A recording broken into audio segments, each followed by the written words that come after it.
Good evening, everyone. I am Yasuri and I will be your host for today's session. First, I extend a warm welcome to all of you for today's exciting workshop on behalf of the Octwave 2.0 Organizing Committee and IEEE Industrial Application Society Student Chapter of University of Moratuwa.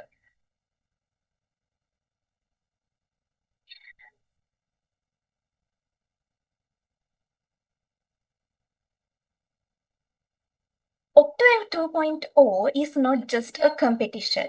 It's a journey into the world of artificial intelligence and machine learning designed to inspire, challenge, and empower innovators like you. Today's session is another step in that journey. Now, we are truly honored to have with us Ms. Meenambika Chandirakumar, who will be guiding us through today's session on solving real-world problems using datasets and machine learning. Meenambika Chandirakumar, Ms. Meenambika Chandirakumar is a junior consultant of the Department of Computer Science and Engineering at University of Moratuwa. And she has graduated with BSc Honors Engineering in Computer Science and Engineering. So let's give a warm welcome to our speaker, Ms. Meenambika Chandirakumar, for this session. Without further delay, let's begin this exciting learning experience. So, Ms. Meenambika Chandirakumar, I would like to hand it over to you. Yeah, thanks, Yasuri. Let me share my screen.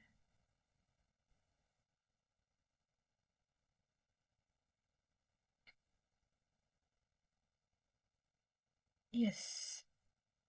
I hope my screen is visible, and also can you all see the switching of the tabs as well?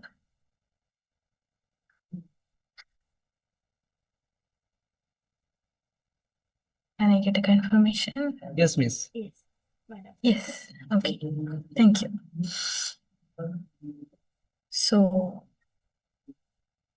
good evening to you all for the session. So, the section will cover about solving real-world problems using datasets and ML. Yeah, I mostly will cover the sessions with memes and images.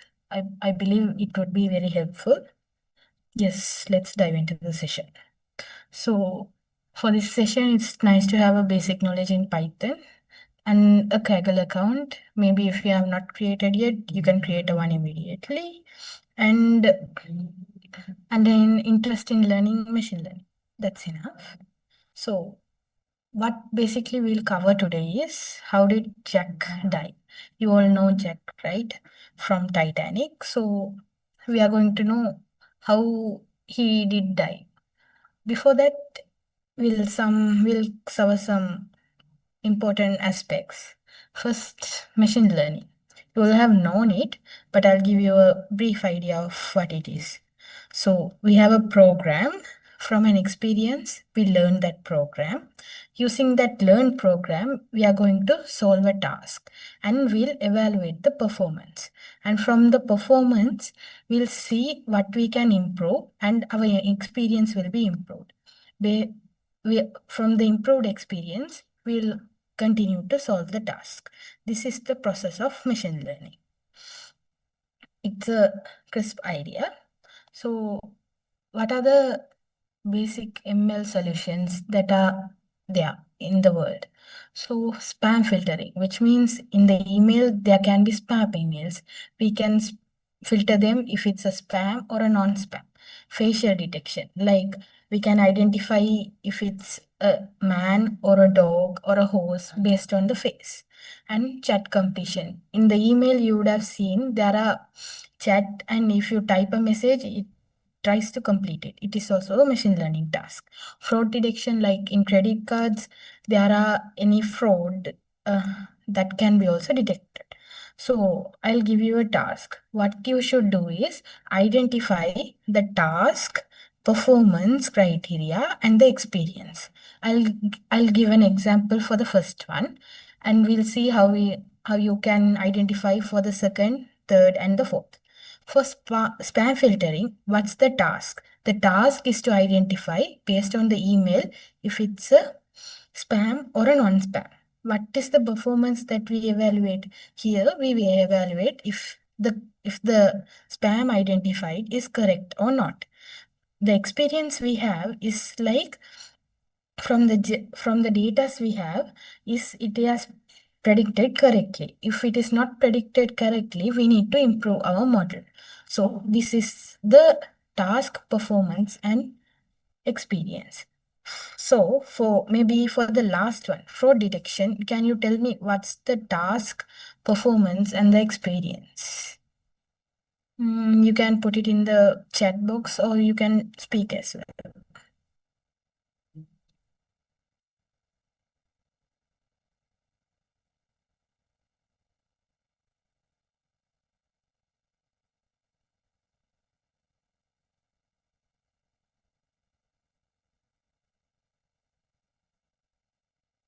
For the fraud detection, what is the task and what is the performance and what is the experience?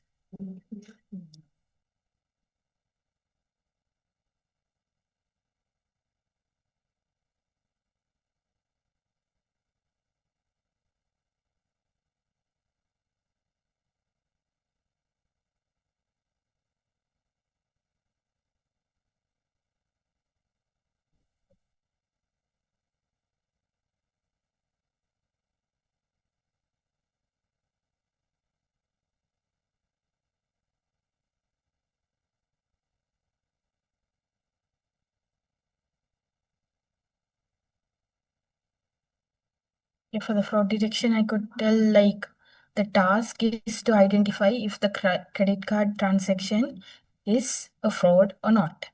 And the performance is how accurately it predicts it.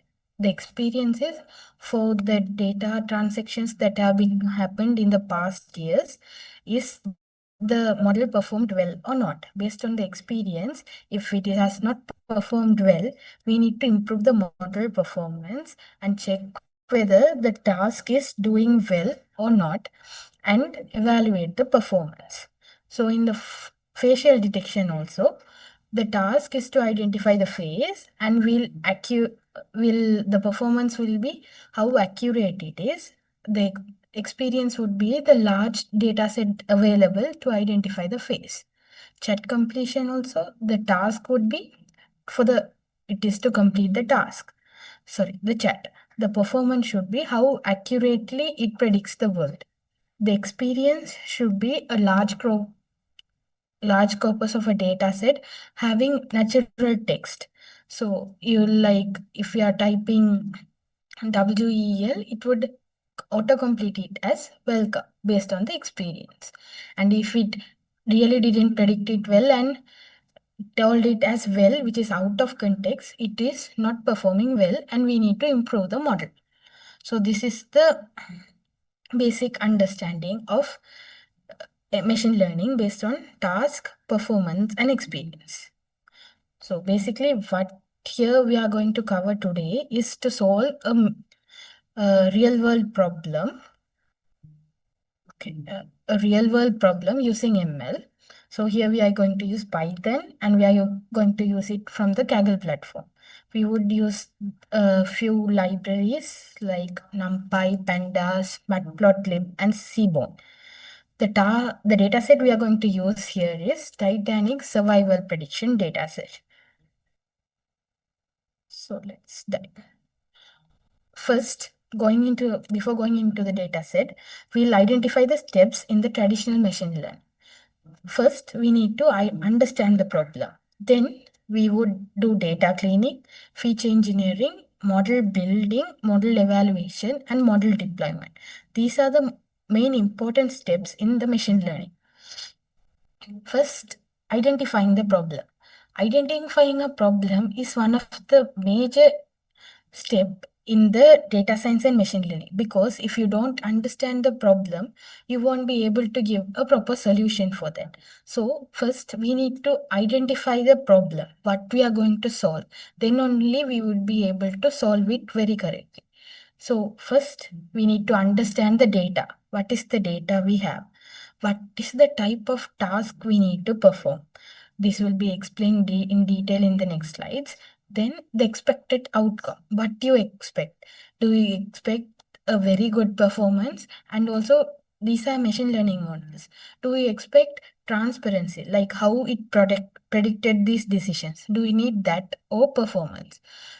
Next, do you need to consider time and cost or accuracy in measure and computational resources? One of there is a case like that in Pygmy. You would have like it would predict the cost for the pickup ride. So it would like predict it late because the machine learning model is slow, but the accuracy would be high. But if it's predicting late, there is a chance that we would go for another application. So in those cases, there's a trade-off between the time and the accuracy. And based on the solution we are building, we need to consider what is more important. And one of the key aspects is identifying the importance of visualizations in understanding the problem, because visualizations help you to understand what the problem is and how the data behaves, and it also helps to uh, explain others what you have built. First, data types. First, you need to identify the data types. The data is divided mainly into two categories, quantitative and qualitative.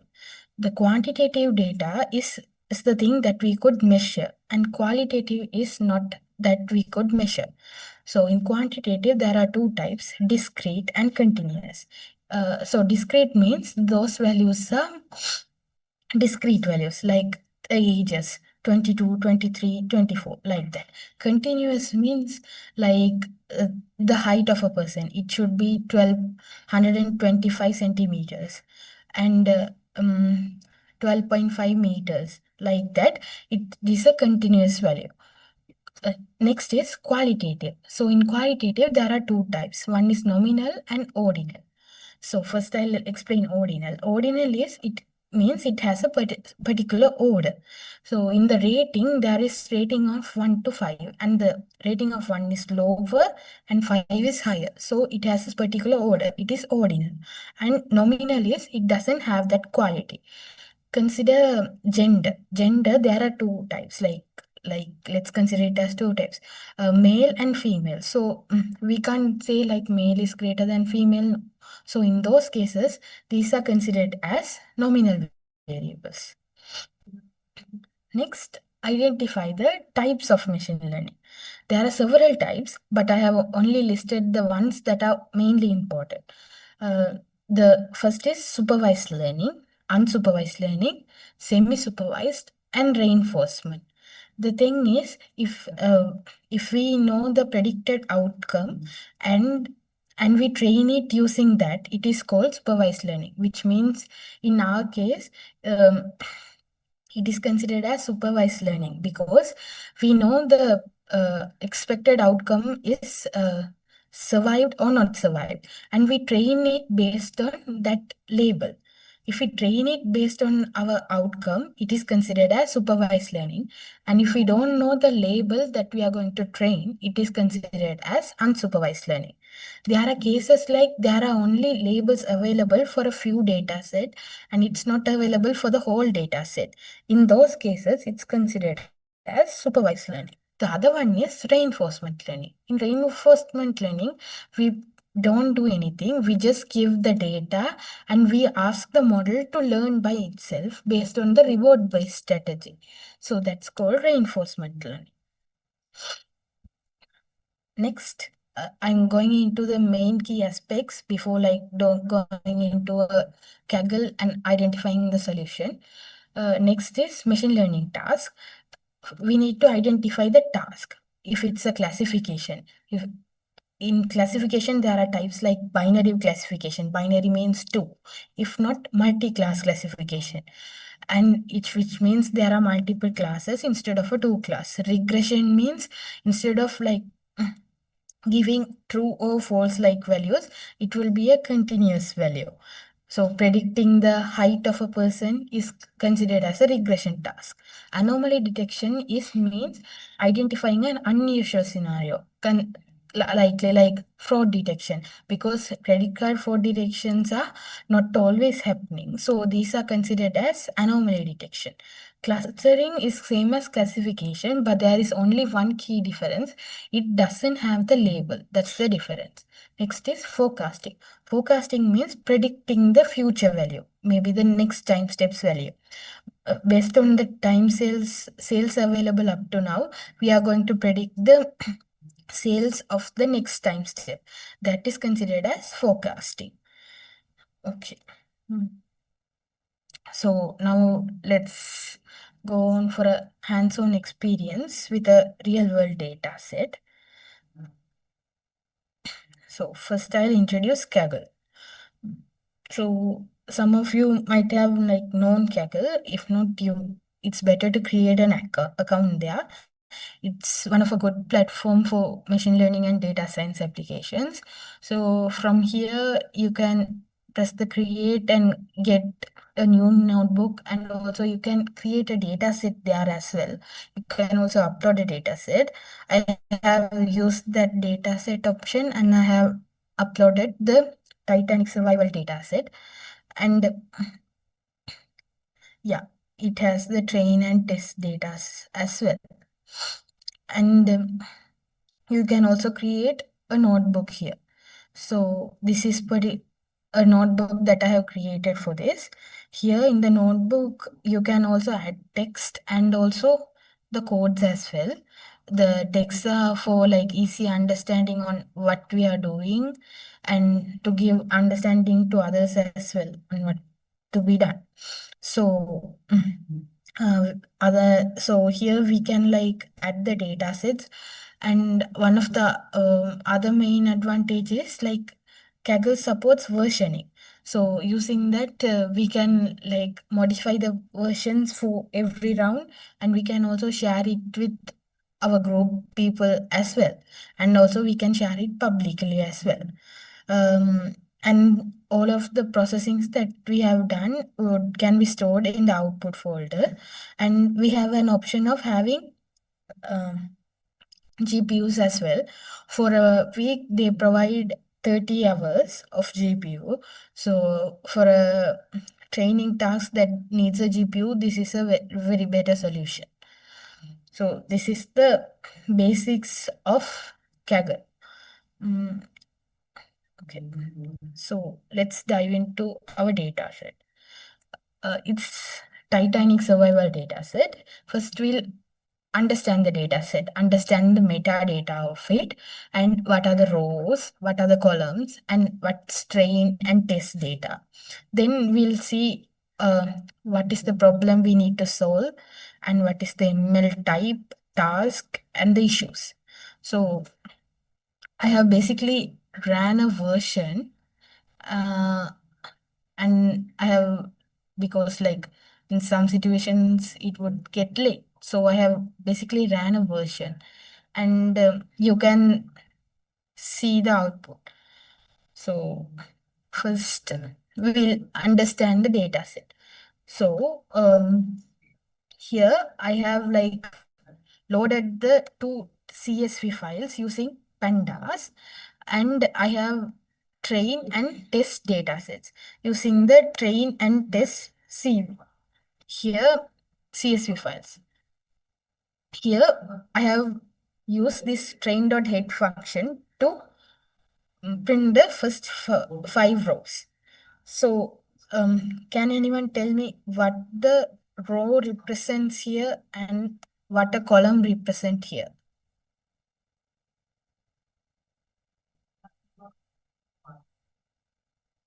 Yeah, I'll show the codes in the end and the slide set as well.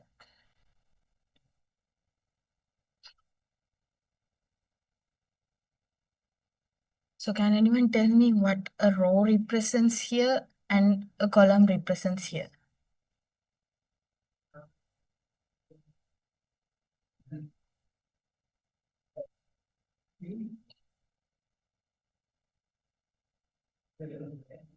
Okay. the row here is representing a single participle. Row represents each passenger. Yes, it represents each passenger. And here, every column represents every feature. So here, considering first row, what it represents, the features of first passenger. We have a passenger ID and we have a label if they have survived or not, and their name, their sex, their age, and here I'll explain what this means. It means the sibling count, and if there is a parent traveled, and their ticket number, their fare, their cabin, and their embark details. So this is what a column represents, and a row represents a passenger. Okay. So we have understood what the rows and columns are. And we have two data sets here. One is for train and one is to test.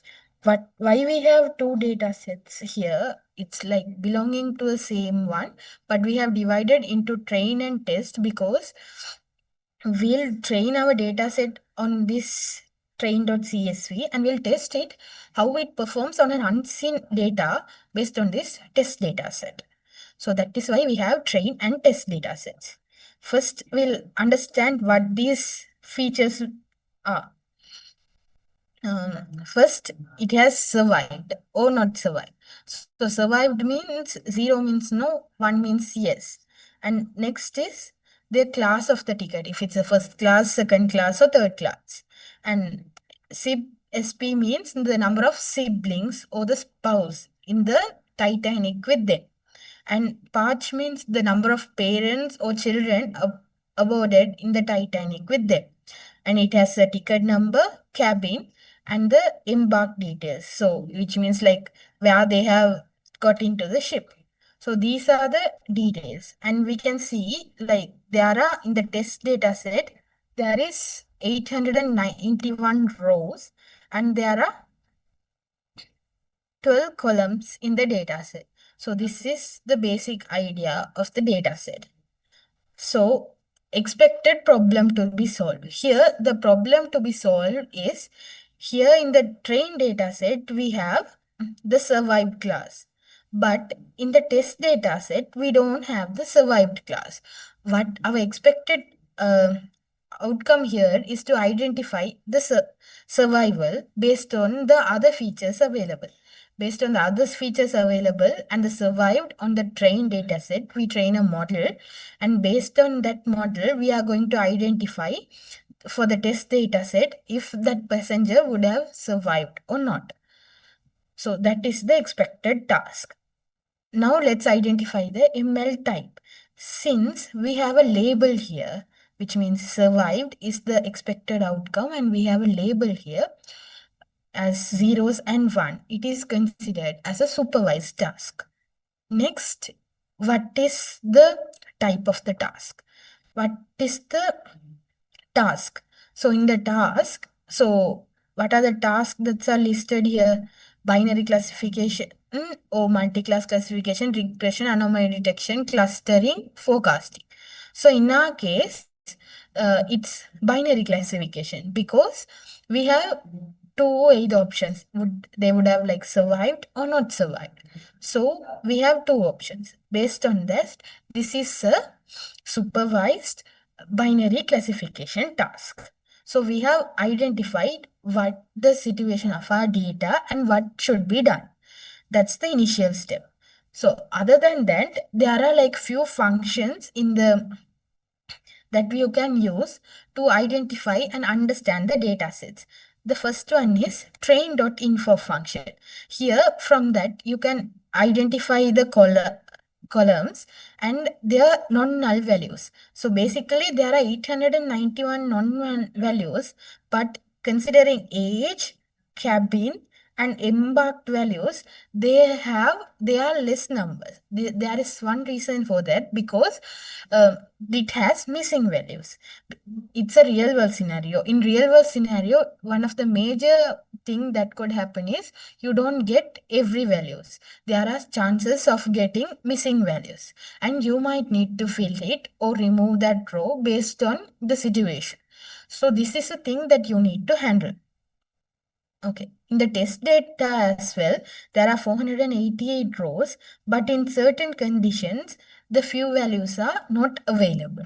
So these are a issue that we can easily identify when we go through a data set initially. Okay, now let's talk about the data type. So here it's a tabular data, which means it can be represented in a table. So now tell me, like, for each columns, which means each feature, to which data type does it belong? So for passenger ID, what is the data type? For survived class, what is the data type? For P class, what is the data type? Can I get an answer for a few maybe?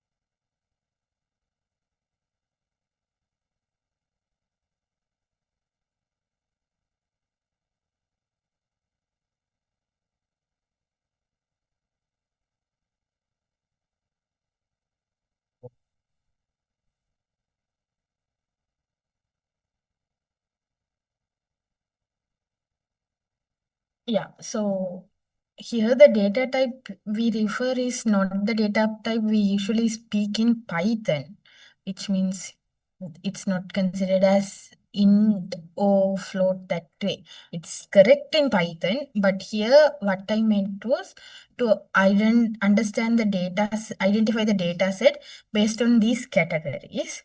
Um, yeah, I have got few answers. Let's check that. So here I have like added a screenshot of train.head, which means it will print the first 5 rows. First, the passenger ID. It's just a number and it doesn't have a meaning. So if we like consider it as a number, but you don't add it as discrete or continuous because you don't do a calculation based on that. So it's a nominal one because order also doesn't make a sense here. In some cases it makes sense, but here it doesn't make a sense. So in that case, we can consider it as a nominal one. Survived, it's a 0 or a 1 value, and it doesn't also has an order.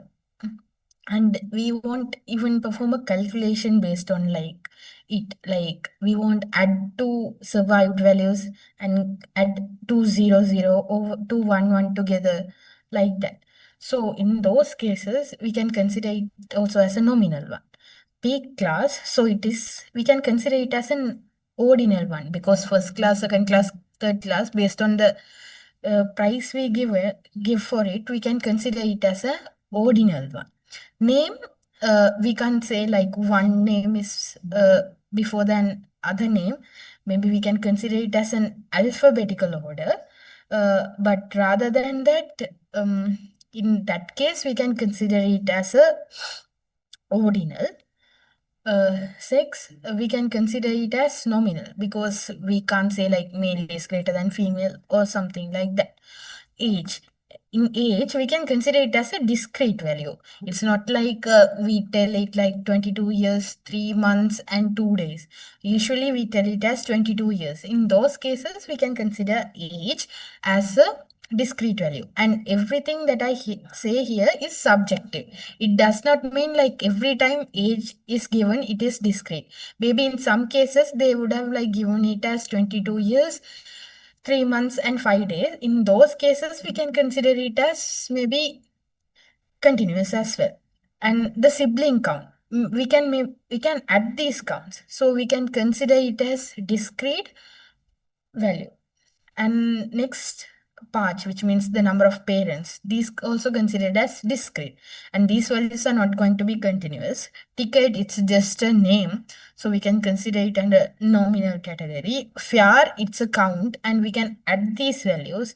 In those cases, we can consider it as a continuous value because it's not a discrete value. It also has decimal places, so it's continuous. And cabin, it's like just few categories. So in that case, and it doesn't have a order. In that case, it is considered as nominal. And embarked, it is just a name, and it also doesn't have an order, so it's considered as nominal. So this is how the data type of it belongs. Okay. Next, data cleaning.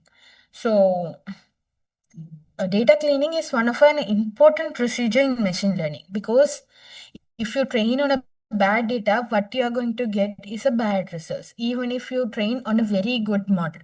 So we should do a good data cleaning. For that, initially, we need to identify the data quality issues. The data quality issues that could be possible in the data set is there can be duplicates, there can be outliers. I'll explain these terms in later. There can be missing data, there can be noisy data, and there can be inconsistencies.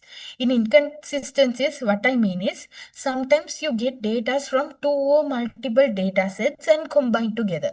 So in one place it could say one value, and in other place it could say different value. Those situations are considered as inconsistencies. So first, let's see how we handle missing values. We can fill the missing values with a mean, median, or mode, but you should know when to handle with what. So this is a basic idea. So if it's a nominal one, we usually handle it using the mode. If it's an ordinal one, we usually replace it with the median. If it's quantitative and not skewed mean it performs a normal distribution. In those cases, we can add a mean. But if not, we might need to, if it's a skewed condition, we might need to edit it as median. We'll see this with the Kaggle dataset as well, but I'm getting you the ideas on what should be done. Okay, next is outlier. Outlier is something that is different from the basic or a normal distribution of the data. So first we need to remove the outliers. So if the outlier might change the results, because let's consider like you are taking an age of school students, and it's normally around um, the age of 6 to 20, and somehow you have like missed the data and filled it with a different value like 100. So that 100 value is not suitable for a case of school students age, and that is considered as an outlier. So there are like few issues in data entering, so those issues have made to cause an outlier. So we might need to remove those before training our data set, because having 100 in your data set which is not useful would affect the performance. So how you can identify the outlier? You can do visualizations, you can do clustering approaches, and quartile analysis. Okay, let's see a few examples on what we have learned up to now in Kaggle. Okay. This I have covered. Okay, this is a visualization. I have told you like how important it is to visualization in the understanding. So here we visualize it, and here the yellow values represent the null values. Basically, we can see that in the age, cabin, and embarked, there are few null values, and we need to replace it. Okay, and here I have got the null values in the test dataset. Okay, let's have some data visualization based on matplotlib and Seaborn. Okay, here we have got a visualization on survived and dead people based on the sex, based on female and male. Based on this, what is the outcome that you can learn?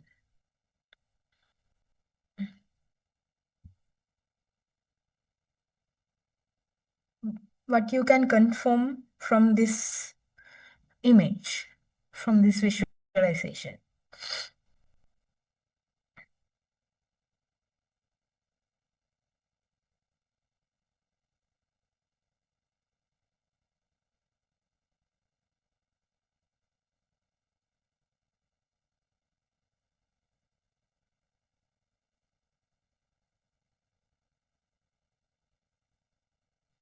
Yeah.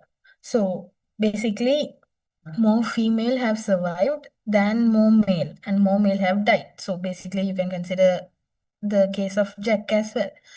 So he let Rose survived and he died. So that's also have happened actually as well. Now let's see about the passenger class.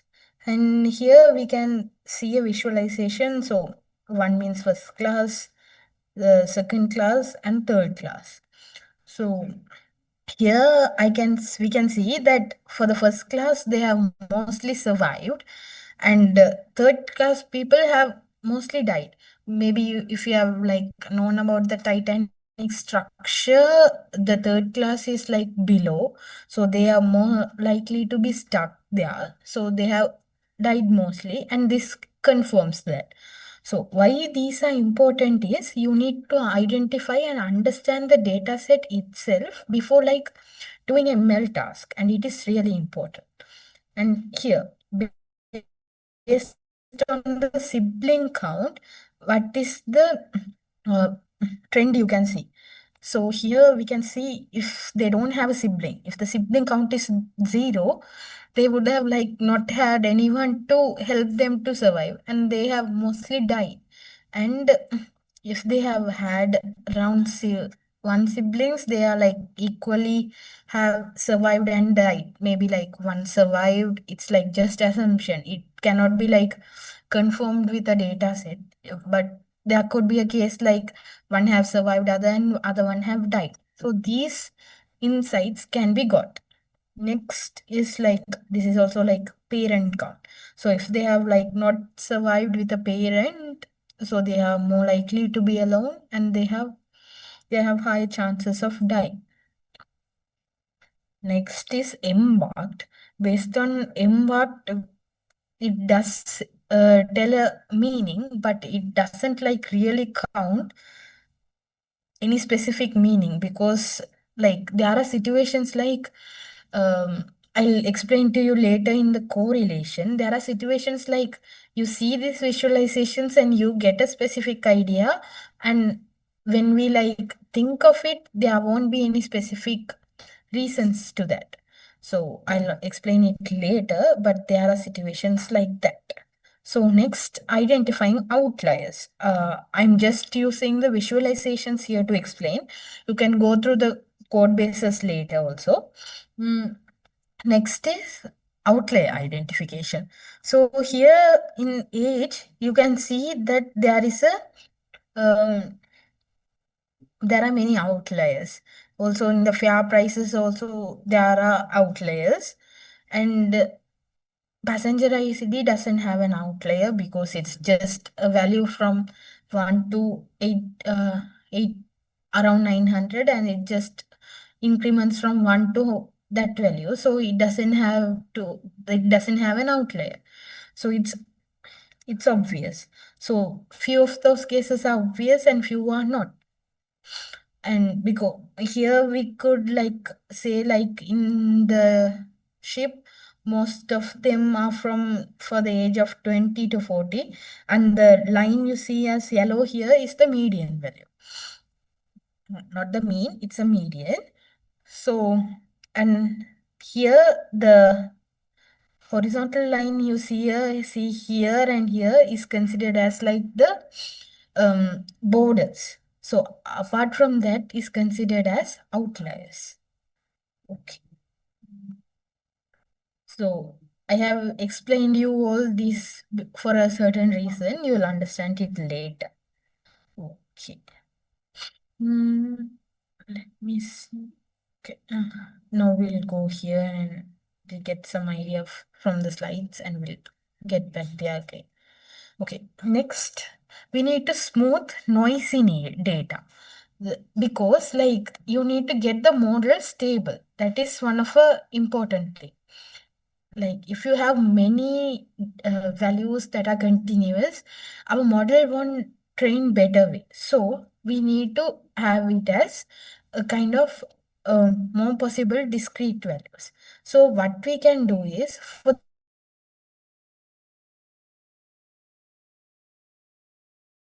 1, 3, 4, 5, 6, 25, 35, 89. Instead of stating it like that, we can say like as age groups. Age under 20, 20 to 30, 30 to 40, for above 40, we can like bin it into certain groups. Other than that, we can also, for the continuous one, you can do a regression. Here, these are like individual points. Maybe in the physics, you have like studied in the A level, you would have like for the experiments, you have like got the values in different places. But you could like draw a line that suits for that data. So which means like instead of like having these noisy values, we try to get it a more stable value. It helps the model to understand better. Next, correlation analysis. This is what I have like speaking before. Um, it helps to like understand if there is any attribute redundancy. Like there are chances like one attribute would have been derived from other. Let's consider like acceleration from velocity. Those are derived attributes. So we don't need like both of these attributes together to be fed in the model because it's like extra information to the model, which is like same information fed extra. So we can remove this attribute redundancy. So for that, we can use a correlation analysis. So correlation analysis is what we do is we see the trend uh, in one feature to the other feature, and we see like if there is any positive correlation, zero correlation, or negative correlation, which means we understand like based on one value change how the other one change. So consider like if the price of ice cream increases, the we can see that the number of people who are buying ice cream would decrease. So it means it has a negative correlation. Positive correlation means if there is an increase in temperature, the number of people who buy ice cream increase. So it's positive. And zero correlation, let's say like if the number of price of ice cream increases, the number of death in the sea increases. It doesn't have any meaning, right? So those are considered as zero correlations. So the correlation values can be varied from -1 to 1. So if it's -1, it's considered as perfect negative correlation. If it's +1, it's perfect positive correlations.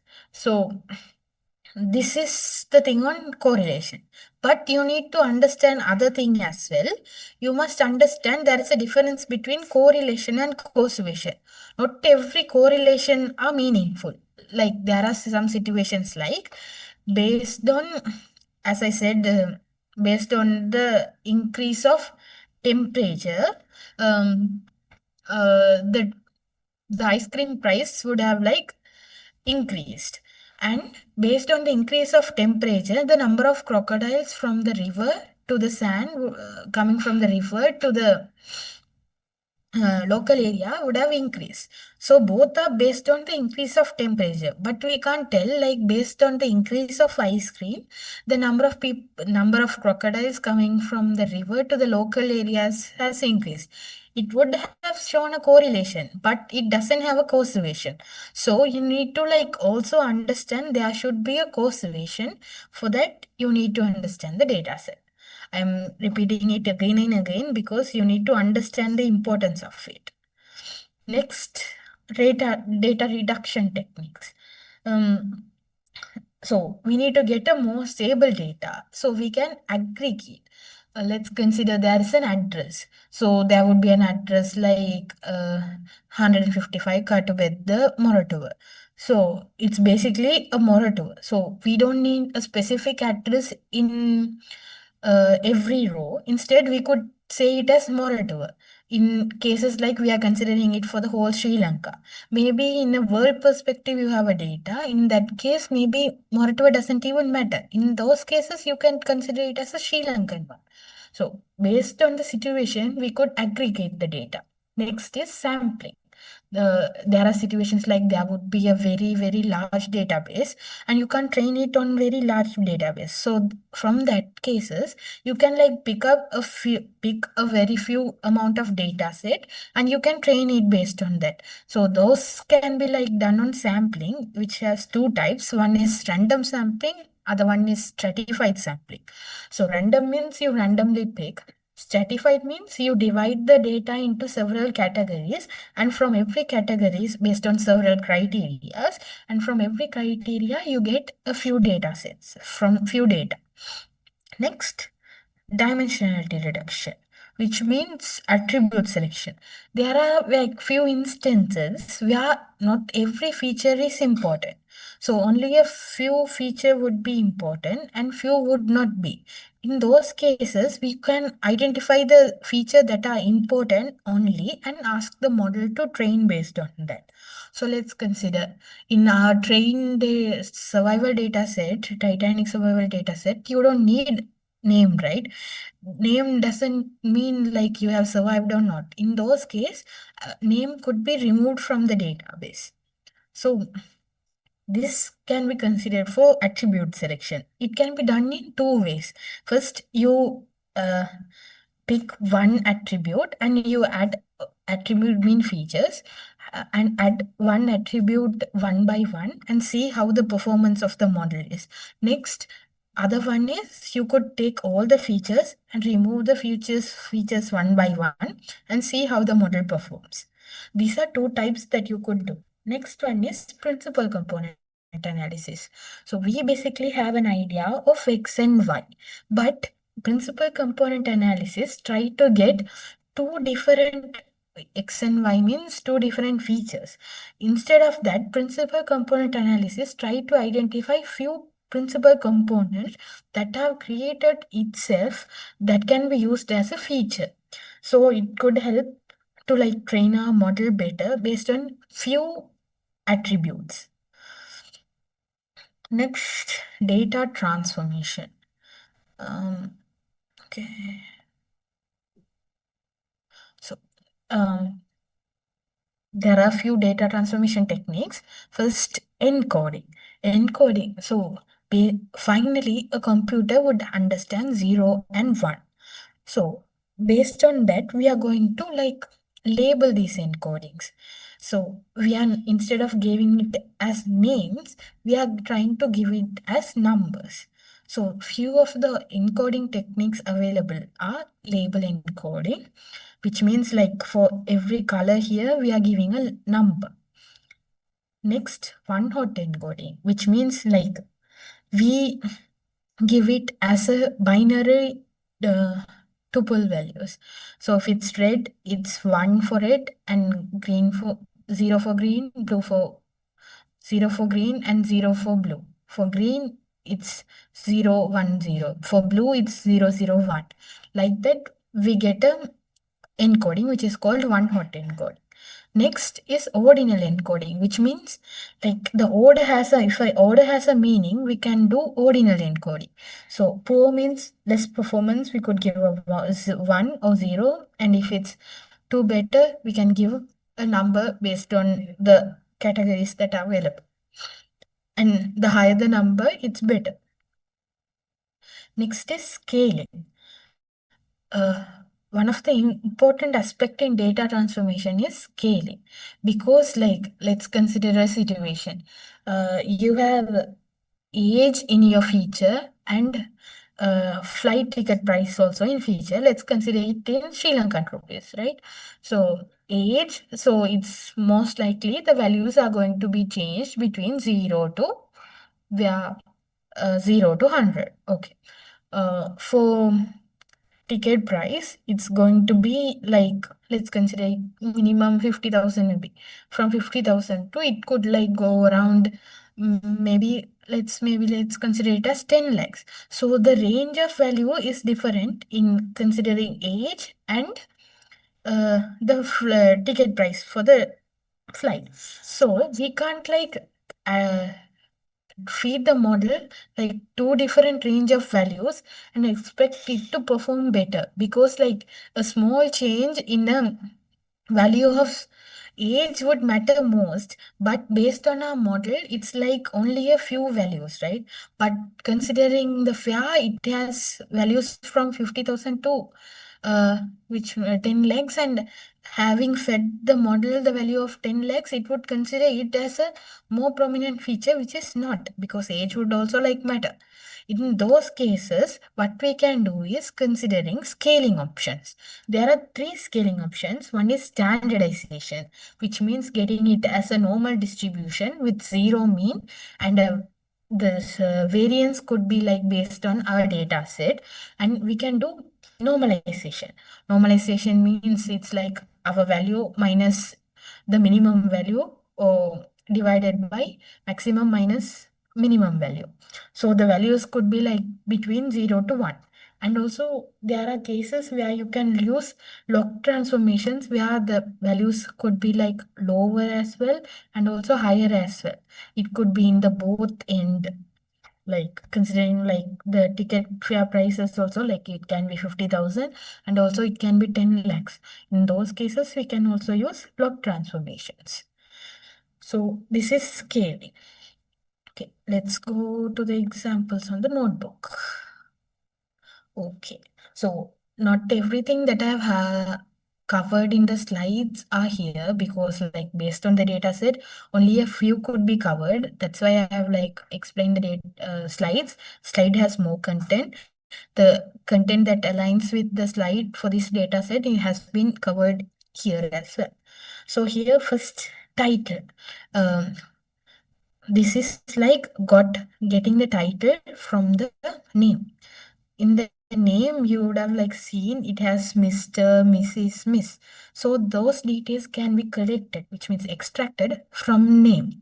We can extract that and we have got the values here. So it's Mr., Miss, Mrs., Master. And here we can see for the train and test, these values are extracted. And I have like mapped the values to a number. So which means I have encoded them. Okay, so what encoding that has been done here? Can anyone tell? We have mapped it to a number, and what encoding is used here? Maybe I'll go to that slide, you'll get an idea. What encoding has been used for like identifying it as Mr., Miss, Mrs.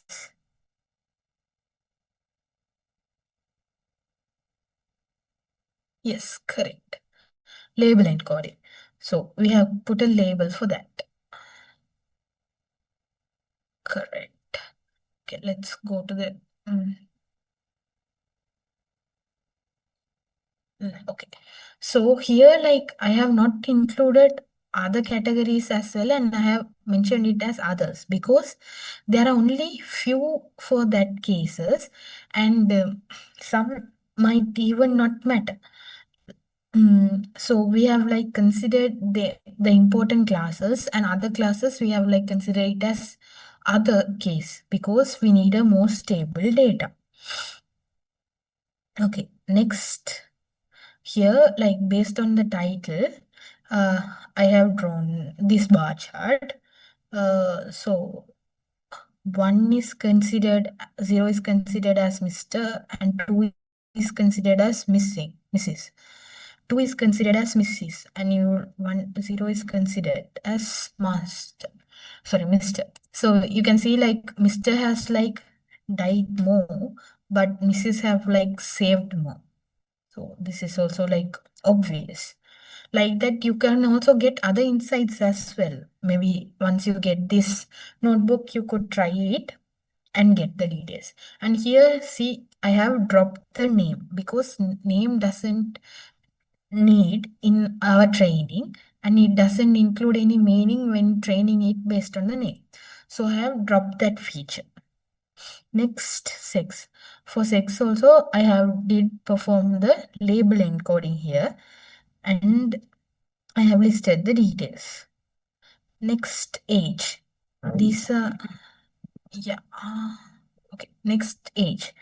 In age, I have like drawn it as a distribution, and you can see that like if it's a normal distribution, it should have like gone from 0 and the peak at 40 and gone down to 80. That should be the normal distribution, which means a standard normal distribution would like have been like that, but it has skewed. In that cases, we have a missing value for age. So for that case, for age, how would you like fill the missing value? Shall we go to the chart again? And you can tell me the answer. So age is a quantitative value, and our model has been, sorry, the age distribution has been skewed. In that case, how will you replace the missing value with? Answer in the chat.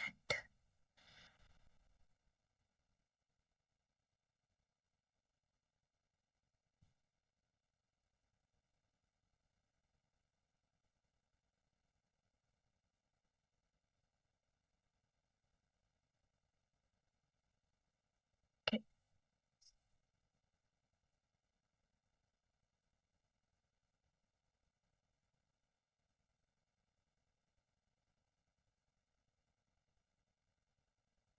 Okay, I got an answer from 1. So it's median because it's skewed and it's a quantitative.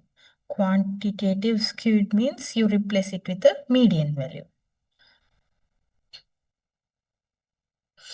Yes. So that has been done. I So here the trains fill now means fill the null values based on median. So the value has been like added, missing values are replaced with the median values.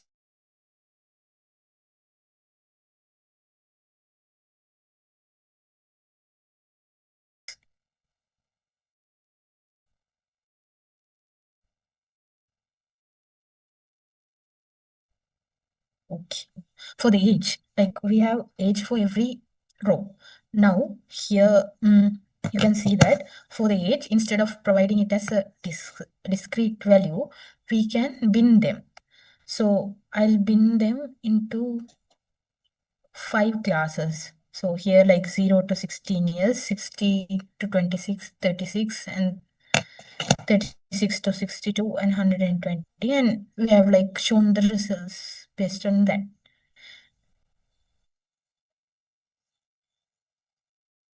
Okay. You could do an analysis and get a basic idea for that. Maybe for the two. So 2 means 26 to 36 years. So those are like most likely to be died. Maybe they would have helped and died. Those reasons could have been there.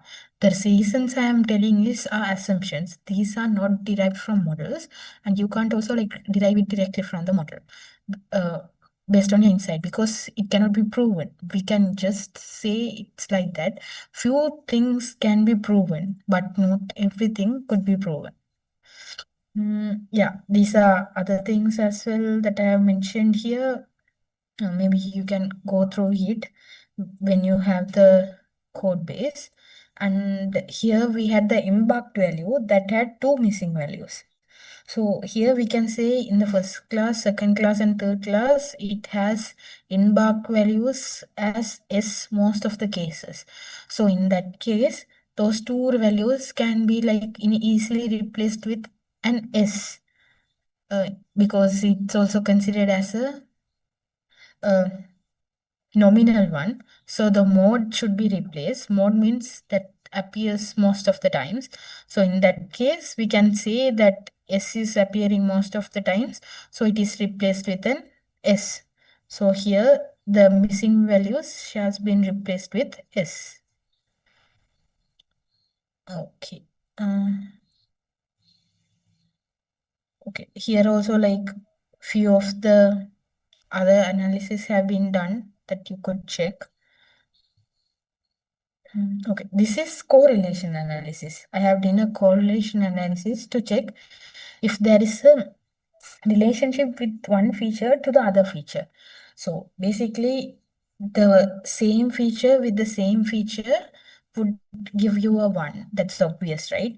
So the survived data would perform similar to the survived data.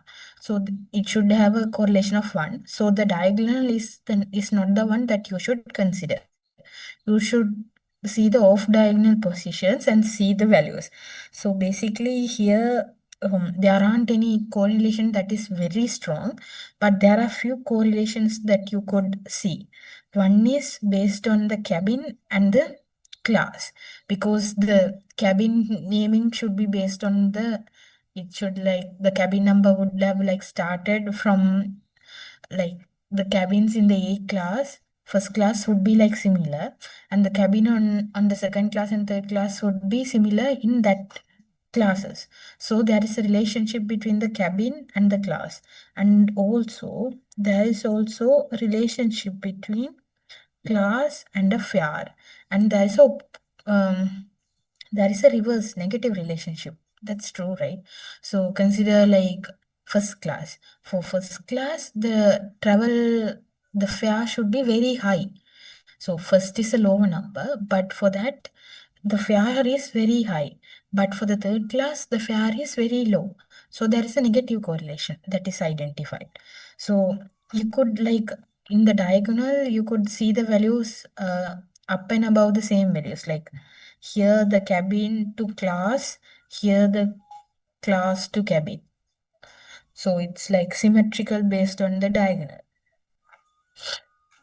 Okay. Okay. Now we'll go into the modeling part. So basically, we have divided the data into train and test. But usually the data is divided into 3 categories: train, validation, and test. Why the normal split available is usually 70% to train, 20% to validate, and 10% to test, if not the 60-20-20. Why do we need validation? Because you need to see how the model generalize for unseen data. You are training on a data which has a label with it, and you would have like trained it more, or you would have like trained it less. You don't know that. To test that, you can use a validation data set, and to finally test it, you could use a test data set. It's like it's a intermediate testing is considered validation testing. We can consider it as a intermediate testing before we finally test on a test data set.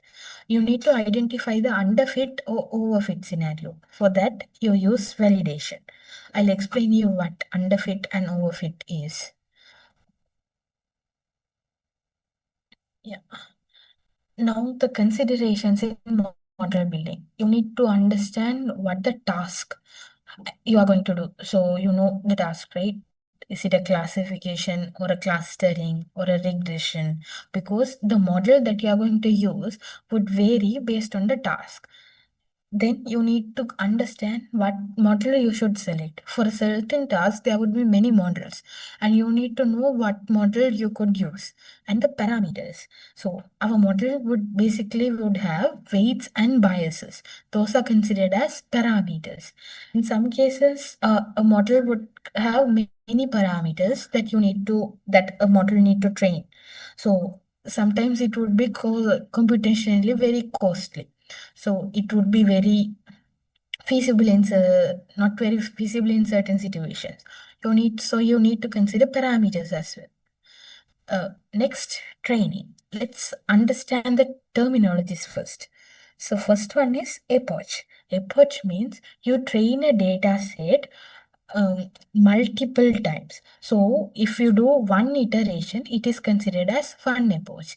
You train your data set multiple times, not once. I'll explain to you later why. Next is learning rate. Learning rate is how quickly you want your model to learn. Next, loss. Loss is a difference between your predicted and the final value. You could consider it as like that. Next is batch size. Batch size is how many data that you collectively give to train together. Okay.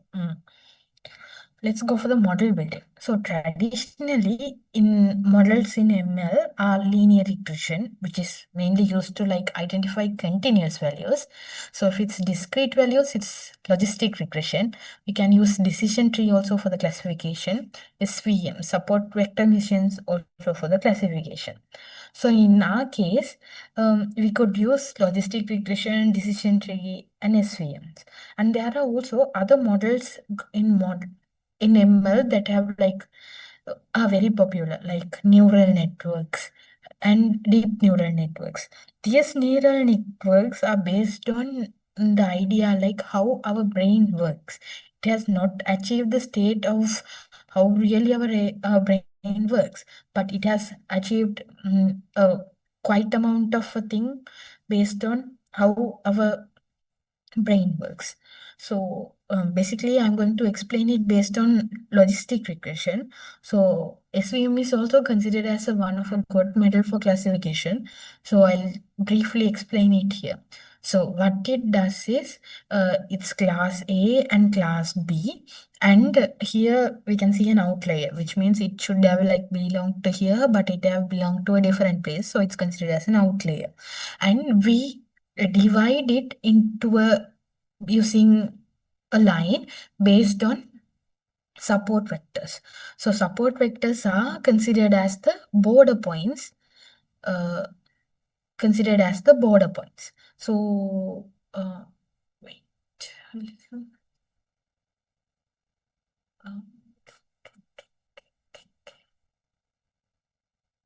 Yeah, okay, so this is a border point and this is also considered as a border point. Based on that, we could understand it. Okay. Oh, shit. I'll clear this.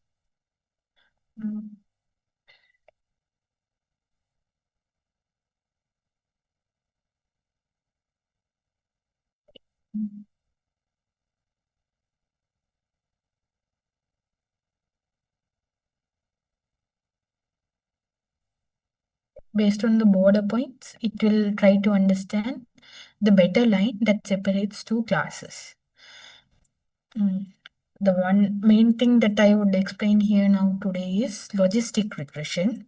It's not linear regression. Linear regression is used to identify continuous variable, but for us, it's like binary classification. It's either true, it's either they have survived or not survived. So it should like the value should be like mostly revolve around 0 or 1. So what a logistic regression mainly gives is a probability. It's like the probability a person could have like survived. So what we do is we give the data to the model, and in the forward propagation we give the data, and based on that we get a result. Result means it's a 0 or a 1, a value in between, which tells it's a if they have survived or not. So basically it won't like give 0 or 1 in the first place because our model is not trained. So let's consider like our model have like given as 0.75. So the expected value is 1. 1 means they have survived. So the expected value is 1, but our model has given 0.75. The difference between that is considered for the loss. So based on the loss, it propagates again in the backward, which means our model parameters are updated again. I don't want to go into much of a mathematical stuff for now because it would be very deep. So I'll just understand. I'll Some of the participants are joining the session. Okay, I'll just go in, not go dive into mathematical things. I'll just give you an understanding. So based on the loss, we update the parameters and we train our model again. So what in the training, what basically is done is our parameters are updated. So what are the parameters in the model? It's weights and the biases, and it has been updated to fit for our training data. Okay, so this is done. So there are hyperparameters in our model in training that we can tune. So this tuning is done because we could get better results. The number of epochs we choose for the training, the learning rate, and the batch size. These are considered as the hyperparameters that we could tune. So here in the learning rate, we can see that the learning rate normally revolves around 1 to 0, maybe 0, 10 to the power minus 4, like that. The value revolves. So we need to identify the perfect learning rate, because if the learning rate is too slow, our model won't learn fast. So it would like take infinite amount of time to learn. But if the learning rate is too large, our model won't like learn in a steady way. Here we can see that the learning rate is 0.2. So the loss is like increasing, decreasing, increasing, decreasing. So if the loss is decreasing, our model is learning well. But it suddenly increases again because of the higher learning rate. Here, like if we like reduce the learning rate, we can see that there is a stable one. But if we like reduce the learning rate very low, it would like take the infinite amount of time to learn correctly. So we need to identify the appropriate learning rate. Next, cross-validation. It is like we have training and test data. Instead of we like get a few amount of training data for the validation. Instead of like getting only the same specific certain part for the validation, what we can do is we can change the set we consider for validation. So it is considered as k-fold cross-validation, which means here we divide the training data based on k-fold. So if it's fold of 5, which means we divide it by 5, then it is considered as 5-fold cross-validation. Then we use here we use fold 1 for the test and other 4 for the training. Likewise, we change the fold that we use for the testing and we use other for the training. So based on that, we could get a average performance on how our model works, because for this we'll get a performance. Here for this we get a performance. For every split we'll get a performance. We can get the one that has a better performance and use it for our testing data. So this is the intended thing for the K4 cross validation. Okay, let's go to the content here. So here, like there are already pre-built libraries that we could have been used to like for the modeling. So you don't need to like build the model yourself. You could like just call the model, so you could use them directly. So here the k-nearest neighbors, decision trees, a random forest, these models were only called and they could have like used directly. Here I have used cross validation and I have like used 10 splits and I have trained it based on that.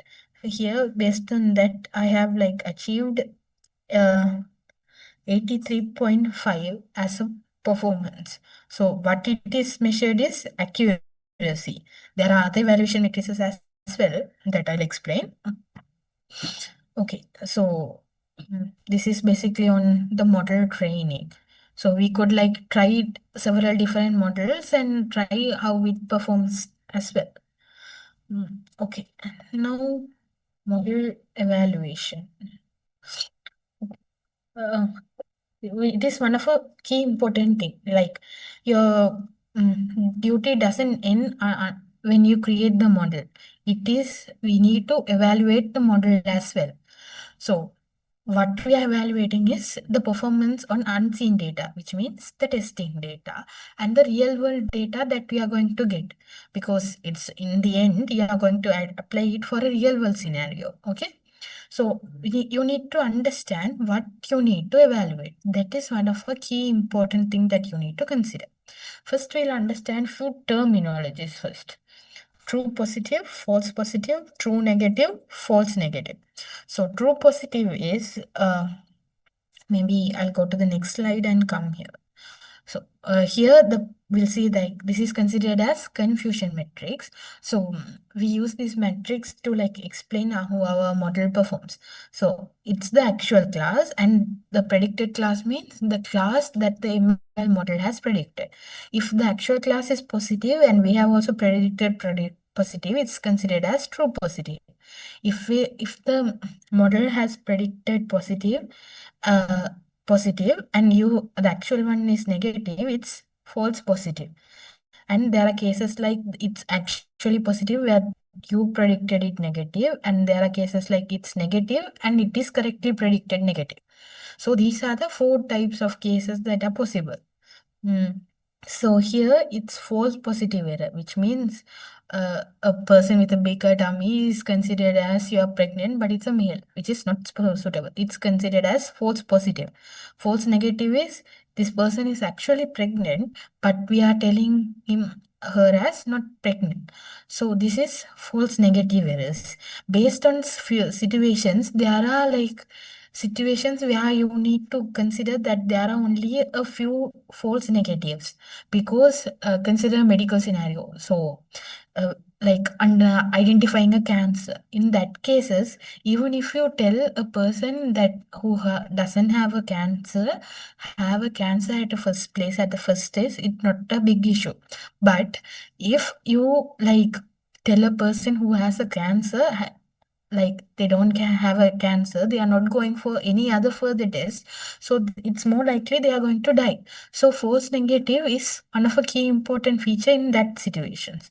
So you need to know, like in those cases, even if your model performed 95% in accuracy, which means it has identified the true positives and true negatives well, if it has these issues in the false negative, it's not a good model. So basically, for a traditional classification task, we measure the performance by accuracy. But based on the critical scenarios, there are also other evaluation matrices that can be used: precision and recall. And here it has the recall is important for the cases that I considered as cancer identifying, because it is a true positive rate from those which are identified as positive. How many of them are actually positive? So that is identified by recall. So to like we have this trade-off. So to like get resolved of this, we have F1 score based on precision and recall both. So F1 score is considered as one of the important score next to accuracy. If accuracy is very high and F1 score is very low, our model is not performing well. If both of these values are higher, our model would be a good model. Okay, next, overfitting and underfitting. It's like, oh, your model would have like performed well on the training and validation data. So for the validation data, it would have like got 99% accuracy. But for the testing data, it would have not performed well. So those situations is considered as overfitting, which means your model has trained on every single aspect of a training data, and for an unseen class which has not seen, the model has not seen yet, the model would think won't like identify it correctly. So that is a situation of overfitting. Underfitting means your model didn't understand the key aspect. Here you can see like for this data distribution, having a straight line like this is not a perfect model, which is underfitting. And having a very minute detail and understanding it is overfitting. So it would have like identified for this distribution, but for a test distribution, it would not have been identified, and then the performance should be very low. Our intent is to get a balanced one, so that it would like perform better on the test data as well. Yeah, these I have like, I think, included. So here I have like calculated the accuracy only here, but we can also get the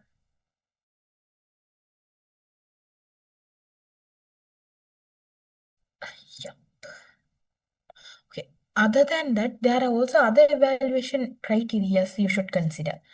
One is interpretability. So most of the medical scenarios you need to consider these, because you are going to use a ML model there and you are going to tell a result, and in those cases you would like question, because it's a very critical domain and you are making a very false accusation sometimes. So in those cases, interpretability is important. What interpretability means is you need to tell the user like how your model made that decision.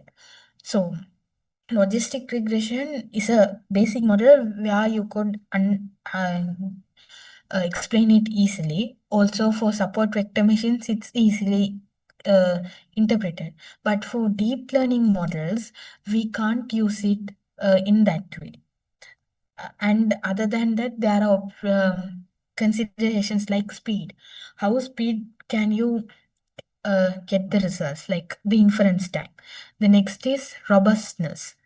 How robust is your model? Like if there is a small variation in your trained data set and your expected outcome is like varying too much, our model is not robust. And the resource requirements. There are resource requirements you need to consider in both situations, one training and one inferencing. Inferencing means you use it in a real world scenario. So there are situations like you might need GPU for training. That is fine because you have calcul and stuff. But you can't like rely on a GPU for inferencing, which means a final user intended user to use it with a GPU. That's not suitable. So that should also be considered. And how much resource is required is also should be considered, because finally what you are giving is a real world application. Model deployment. So I won't cover much here. It's like you build a model, and for inferencing, you need to deploy it. Maybe in a mobile phone or in a cloud environment, you need to deploy it. And you use the deployed model for the inferencing. So for the production environment, you use the deployed models. There are a few types of deployment. One is real time, like we have data coming continuously in real time. So you could train it on the real time and get the results. But it's not feasible in like scenarios which has more features and more data, because it would take some time to train. In those cases, we could try batch processing, which means you use a certain batch and you use that batch to process and update the model. After that, once you got a few amount of data, you collect it as a batch and use that batch to train your model again. Next, edge. Edge deployment is one of a important aspect these days, because you need your model in your mobile phone, so it could be like faster and also secure. So for those conditions, we are using edge deployment. So the concerns. The thing is like there are few data leakage problems that could happen, and we don't need to allow that. But sometimes it could happen, and if if a attacker was able to like collect our details details from the ML model, like the data that we have used to train, it's not secure. So like some in workplaces, you will have a private data set and that should not get leaked. So those details you should consider, and deploying the model on edge, why it is useful and what are the security aspects there, and how useful it is, that you could consider. And use of deep learning models. The deep learning models have achieved very good performances, and recent models and most of the recent researches are based on deep learning models because unexpectedly they have performed better, and they have been used in, like, the transformer models are recently used in many fields. The ChatGPT use and others are also based on transformer-based architectures. And there is a thing called uncertainty and explainability. Explainability is same as interpretability, and the other one is uncertainty. Your model is not 100% correct, so there is an uncertainty in that. So not every time it could like predict the value correctly, and it is an issue. So there are also concerns regarding uncertainty as well. So every concerns I have listed here is a research topic that's still going. Okay, the current trends, generative AI. So basically, usually people think generative AI is for images and videos, but for natural language processing, like you are generating a text, that's also considered as Gen AI. This is a trend now, and there are also explainability, agentic AI, and edge AI. These are the current trends that you could also see. So ML is developing. It's not that ML peaked in these years. It like started a very long time ago. But with the deep learning models, we had a peak now. I hope it goes good. But instead of like getting false hope on those domains, you should understand the key aspects first, understand the basics of ML, data science, then you would be able to survive in ML. So that's it. So any questions or any concerns?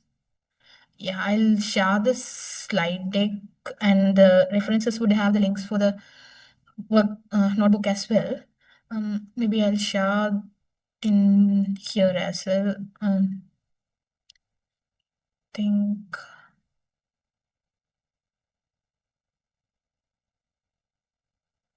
yeah. I have the link for the code as well, which you could use. Yeah, if you have any concerns, you could. Should I have a reply?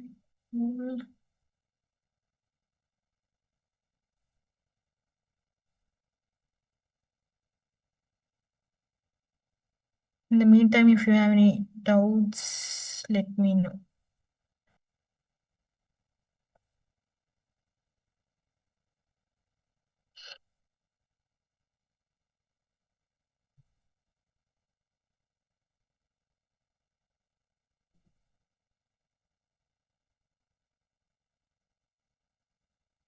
I hope you have access for the workshop Kaggle link as well. If not, let me know.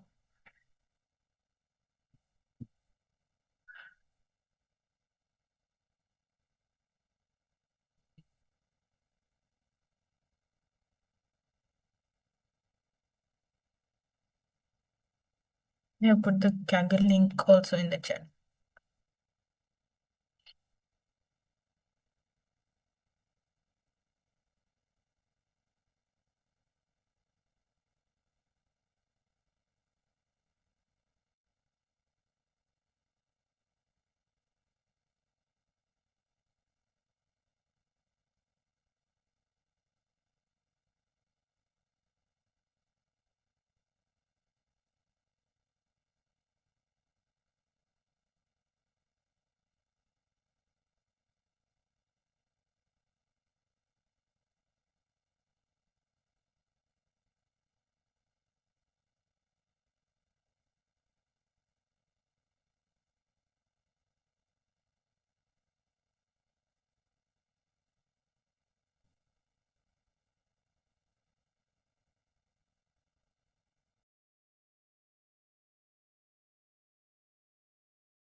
Okay, it seems that everything was so clear and we don't have questions from our participants today.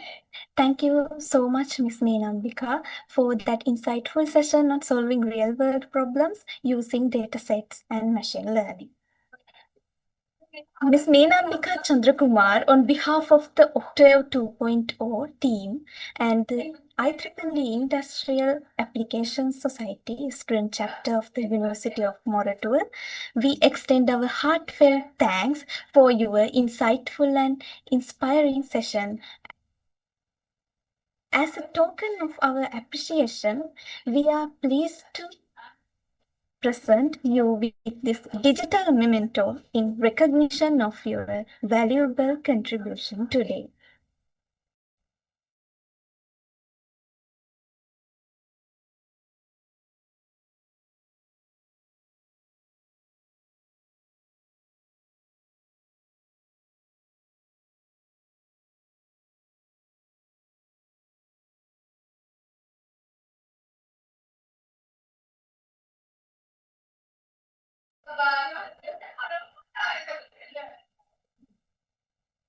Yeah, thank you very much.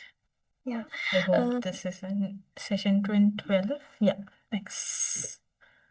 Yeah, madam, it's very useful for us. And before we conclude, we would like to kindly request all our participants to switch on your cameras so we can take a group photo to capture this wonderful moment together. So please turn on your camera, put on your best smiles, and hold still for a few seconds.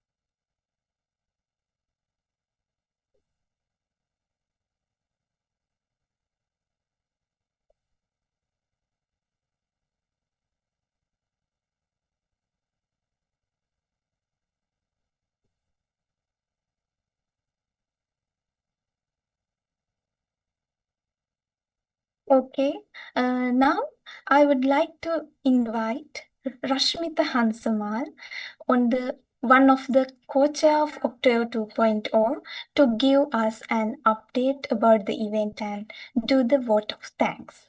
Over to you, Rashmita.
Am I audible?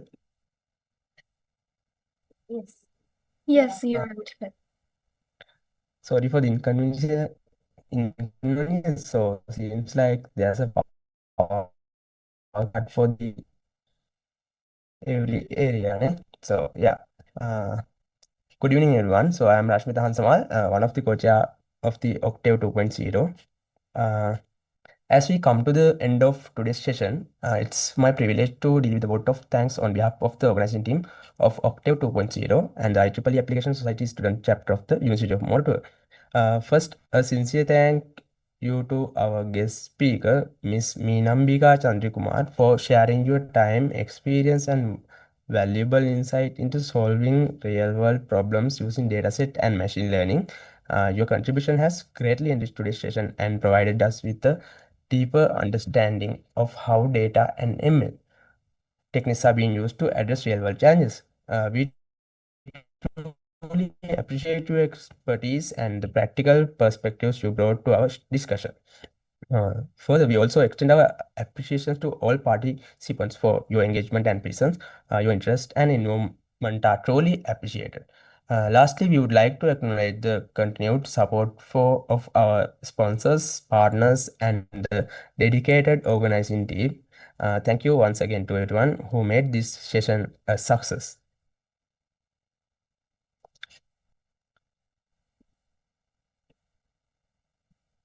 Yasiru Nangi. Yes.